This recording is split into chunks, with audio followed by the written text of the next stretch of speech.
So the question today is why forgive? I saw two highly impactful posts related to election responses. The Suicide Watch related posts almost tripled this week on Reddit. Are any of these your loved ones that need loving support to get through?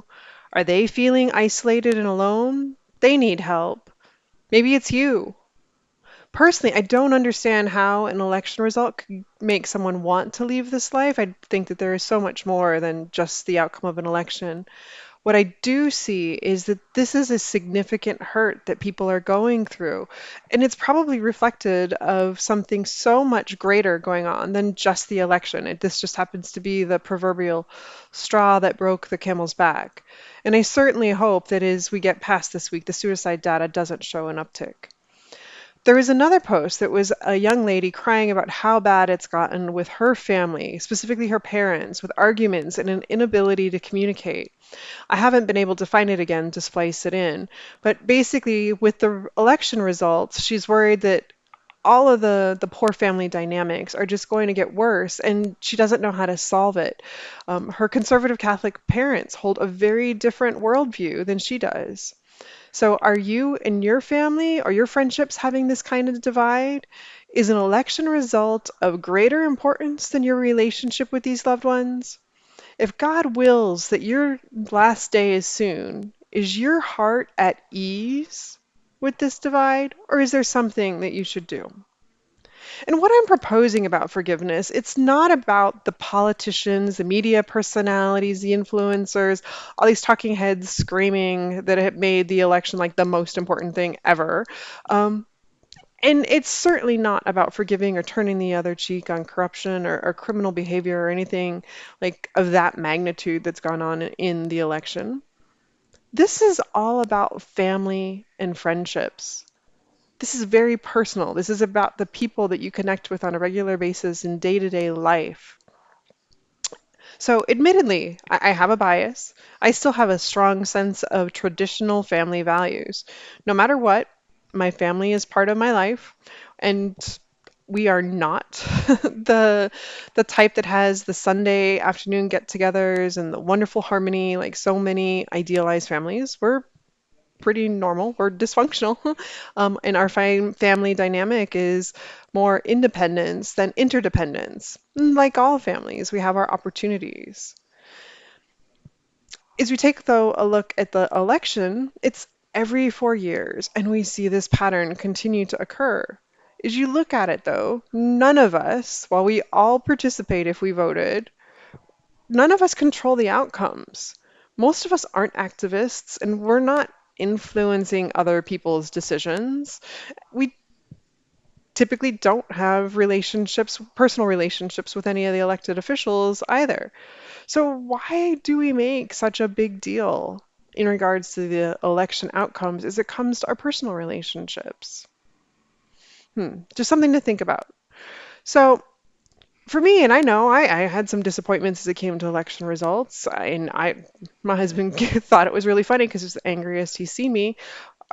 I was really upset because the congressional candidate I picked didn't win.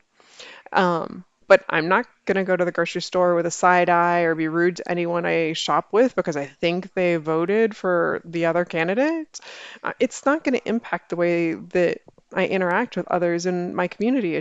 That's just not who I am and my approach to life. Well, truthfully, I may end up going grocery shopping on the other side of the county line, but that one is actually closer than the one that's in the county that technically we live in and is in the congressional district that I'm part of. But, in all fairness, I'm not going to go out and be angry and resentful at all of these strangers. This is just a moment of an emotion and it just goes away because the election's done. I can't control or change anything. And I have a decision if I want to be more active in the next time. So, in another example, and then this is for my family. So we do have a divide, but let's be clear, my reason for having resentment and anger is not because others have a different opinion than me. I accept that. We're all very independent and very unique and different people. I'm upset about the divide and what could happen if we have another blow up where it moves from an argument of political differences to mean and personal attacks, because that's what's happened before. So for me, that's why I'm advocating for, personally, at least for election forgiveness. And I see that this is a great way to help others to begin to heal their personal relationships. Additionally, more broadly, forgiveness has many other benefits, and I'll discuss those today as we continue in the workbook with today's exercises. This first exercise is about experiencing forgiveness in literature. So here's a quote from Maya Angelou. History, despite its wrenching pain, cannot be unlived, but if faced with courage, need not be lived again. So if you had to choose a single word that stuck out to you in this quote, what would it be? The word I picked was courage. It takes willingness to look at what's underlying the situation, into the thoughts and beliefs. And that can be a little hard. And sometimes you have to be honest with yourself, and you may or may not be ready for that. So as you read that quote again, let's answer the questions below. Is that quote meaning is the quote meaningful for you? And why or why not? So for me, I found that the quote is meaningful because it reminds us that we can't change the past. We can accept it and do what we can to prevent it from recurring. The part I don't find helpful is that it infers that I can prevent something from happening. I can't, but God can. But that's in my worldview. Um, so moving on to the next part of the exercise. But actually, before I do that, um, one of the things I do want to make a mention of is I did choose this specifically because it was a secular activity. For those of you that share in my Christian belief, the Bible has so much to say about forgiveness. If you look at the word forgive, it's mentioned at least 121 times in the Bible, and there are many powerful verses for contemplation should you desire. So if you want to go and take a look at how the Bible talks about forgiveness, there's plenty of opportunities. Personally, my favorite is Matthew 6:15. But if you do not forgive others their sins, your Father will not forgive your sins. And this is all about if somebody misses the mark. And this includes is included for my sin, like trying to believe that I have more power than God to control outcomes. Only He can do that. I just get to pick my response. So I made a choice to go vote. Yes, I made my selections, but I don't control any outcome. So only God does. So that's why I love that particular quote so much. So getting back into the exercise. So there's another quote here, and as I mentioned, it's a secular one. I don't even know who this guy is. I probably should look him up to see who he is. Resentment is like taking poison and waiting for the other person to die. Does that capture a truth for you? I would say yes. For me, I find that the truth in the quote is because resentment, it hurts me more than the other person. Emotions, wishes, thoughts, they don't impact the other person, they impact me. But then there's a secondary effect is because I'm hurt, I'm more likely to hurt others. So my paraphrase of this statement is resentment and unforgiveness hurts me more than the other person. Also, when I am upset or feeling hurt, I am more likely to hurt others. And this would be more than just the person that I feel unforgiveness toward. What's your rephrasing and your paraphrase of it? So the next exercise gets into the benefits of forgiveness. This. So it's about identifying, at least from your beliefs and experiences, what are those benefits of experience as you take a look at them from a physical health, mental health, relationship, and spiritual perspective. You might want to pause the video and write these down. I'm going to go ahead and go into this so you don't have to hear double on the content because this is a topic that I've researched quite a bit on and I really like the summary version that they have on the next page.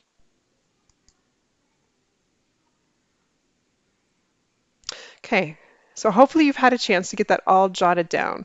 And the author ended up summarizing this into one statement for each of those dimensions of health in regards to what science has found is the benefits of forgiveness. And I'm sure as we go through these, you can probably think of how this has occurred in your life at times when you've forgiven someone else. So the first one is about physical health. So holding grudges is stressful. It increases your stress hormones like cortisol in your body. And stress, I know all sorts of stuff about stress. There is so much more than just cortisol and what it does. It also increases your blood pressure, your heart rate, and the likelihood of damage to your heart. It also can cause digestive problems, weaken your immune system, interfere with your sex drive, and damage your memory. So, how many of those did you think of ahead of time?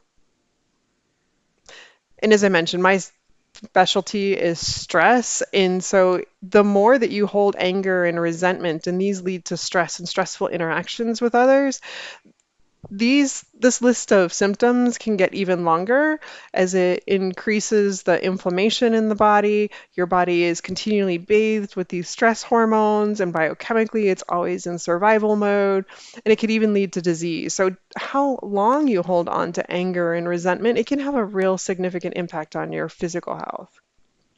So, moving into the emotional health.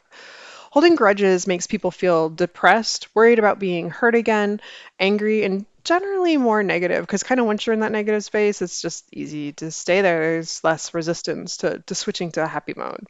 And often people obsess about the negative event and its damage to themselves, and it just kind of keeps that in the spiral of upsetness. The more that you dwell on what makes you unhappy, it keeps you unhappy. And all of these negative emotions then flood your body. Remember, everything that we think and feel, there's a corresponding set of biochemicals and reactions that end up happening in the body and impact our systems. Then moving on into relational, and this is the one that you've heard me talk about because for me, that's my greatest motivational rank of why I want to address forgiveness for the election within my family. So holding grudges keeps people from wanting to reconcile their relationship. It becomes this big block, this heavy burden that you're putting between yourself and another person. When you stay angry and cut off the other person emotionally and feel bitter, instead of repairing that relationship and getting close support from the person, you're putting your physical health at risk by keeping that person at a distance. And the more isolated that you feel because you're keeping people at a distance, the more people you have unforgiveness toward. Again, you can magnify this depending on how isolated you feel because of how much you're keeping these other people away with this wall of resentment and grudge. And then there's the spiritual piece. And as I mentioned, I'm Christian, and so I hold a very particular view in regards to how important forgiveness is. Other religions also place a priority on forgiveness, and it always makes the person feel more peaceful and connected with people if you forgive, and it's also considered to be sacred in a lot of religions. It's an important act to being able to help you to form that closer connection with God. A little bit different in different religions, but it's for Christians, it's this is a really big thing. So, if you had to pick one benefit out of physical, mental, relational, and spiritual health, what's the greatest motivator for you? As I think about these, my in rank order for me personally in the situation that I'm looking at, it's relational, physical, spiritual, and mental. Moving on into the next exercise. So, why forgive? So, we're going to take a look at something that you have forgiven once before. That way, you can kind of go back and validate the benefits of forgiveness with your own experience. You want to make sure that you're picking a situation that was tough to forgive and that you remember the details on and can have a snapshot of before and after. So this exercise is to write a few sentences about the hardest thing that you successfully forgave. So you want to reflect and to write on this. So take a moment to write your answer down. Feel free to pause the video as you do so. Here's my story. So the hardest thing I successfully forgave another person for. My ex-husband and I had been in a rocky relationship. There are issues that I'm just not going to get into here. While we were in therapy, he cheated on me. And that was tough. There was a lot of anger and resentment, things that were already tough, and then this just took it over the top. And so, as we were going through and proceeded with the divorce, the thing that helped me move forward was that we had made an agreement that we would only stay married so long as our love shall last. And well, it hadn't. So, as I held on to that belief, it allowed me to get to that initial decisional forgiveness. And then that slowly opened up the emotional healing. Finding personal peace allowed me to move past the anger, the shame, and the guilt, and to re engage with life and to move on. And as more time went by, I realized that in retrospect, it would only have taken something of that magnitude for me to be willing to stop trying to fix the relationship and the cycle of codependency that I was in with him.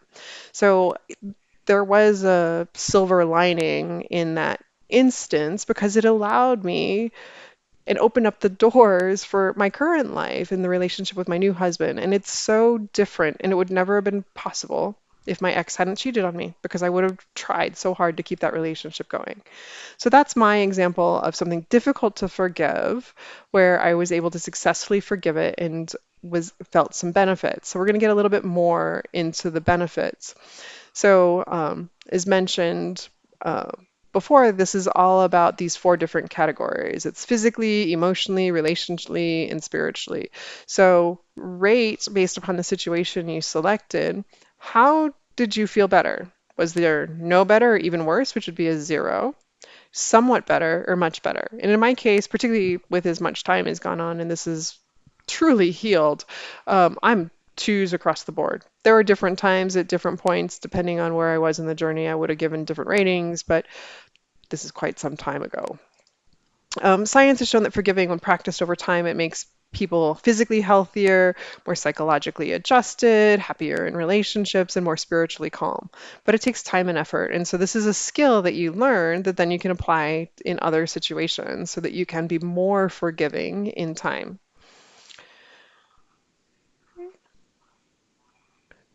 So this is the end of all of kind of the really deep, heavy thought for today. We're going to move on into just a little bit more teaching to emphasize the distinctions between decisional and emotional forgiveness.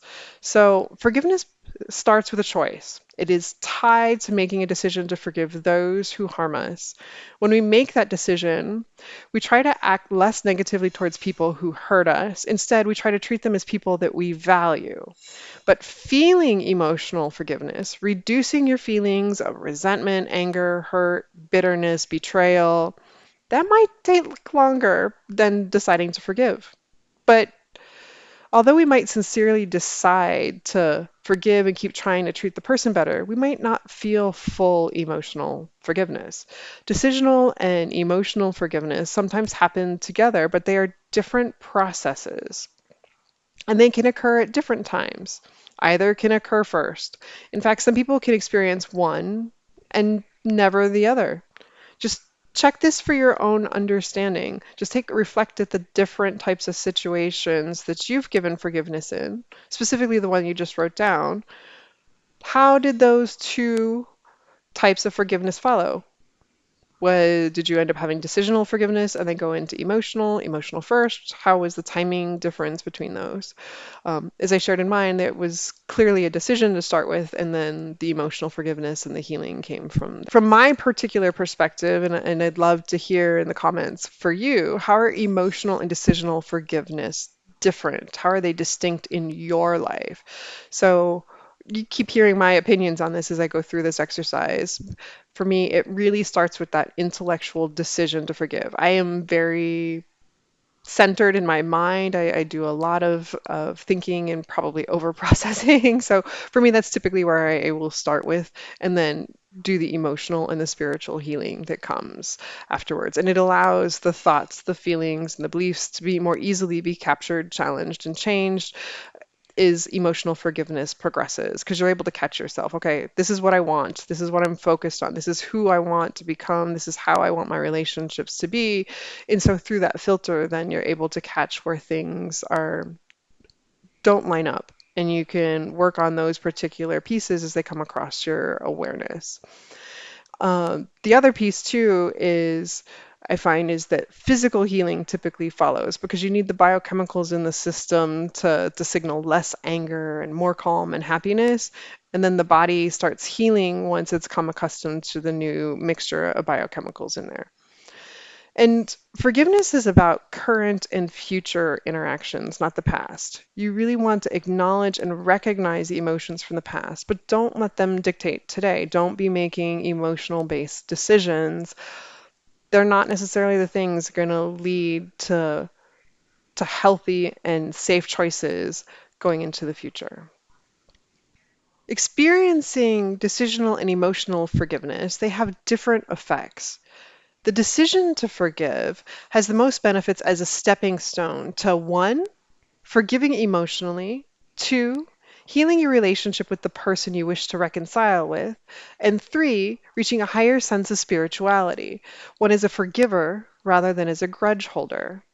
Emotional forgiveness has books written about all the different ways it promotes better physical health for your heart, immune system, gastrointestinal system, brain functioning, and lowering stress. As much research suggests that it also reduces the likelihood of depression, anxiety, anger related disorders, obsessive compulsive disorders, post traumatic stress disorders, and psychologically related physical disorders. Earlier, you had written down how you thought decisions to forgive and emotional forgiveness were related to each other. Scientists have repeatedly shown that they are. They just have different effects on health, psychology, relationships, and spirit. Both are important for you to being able to proceed. So, in summary, with what you learned today, in this lesson, you've learned a lot that will help you forgive. You've learned that you have forgiven things, sometimes huge things in the past. So, you have proven to yourself that you can forgive. This is really important. Hang on to this. It's not that it's so big that you can't forgive it. You have forgiven big, huge things that have happened in your life before. There are two types of forgiveness: your decision to forgive and emotional forgiveness. They are related but not identical, and they have different benefits. And just to recap, most health benefits happen in your cardiovascular system, your heart and your blood, and in your immune systems. And psychological benefits happen because you worry or obsess less about that situation, that relationship less often. And relationship benefits occur because you make a decision to treat the wrongdoer, the person who hurt you, differently. Like I said, it doesn't take away the past, it doesn't take away your feelings. All of that happens. It does not take away the need for justice if that is the case. If something was done that was illegal and has ramifications, that person still needs to have those ramifications for their actions and what they did to follow through. Forgiveness is all about your decision to treat the wrongdoer differently and to release the negative emotions of resentment, anger, upset, betrayal that's associated with the situation. So you're able to move forward. So the next episode is going to be on the decision to forgive. I'll do that and get that out on Monday. And I really do hope that this has been useful for you and pray that you can find forgiveness in your heart for whomever you feel is on the other side of a relational divide related to the election. If there's any questions or comments on this exercise, please email me and let me know. My email address is sharon@whisperingfieldswellness.com. And if you think this might be a useful approach to help with control, perfectionism, chronic stress, I'd love to chat with you and hear from you. I'd love your input as I'm working on a new coaching package. It might even lead to a few free coaching sessions for you as I develop the content and need people to test and provide their feedback. Look forward to chatting with you on Monday. Have a blessed day.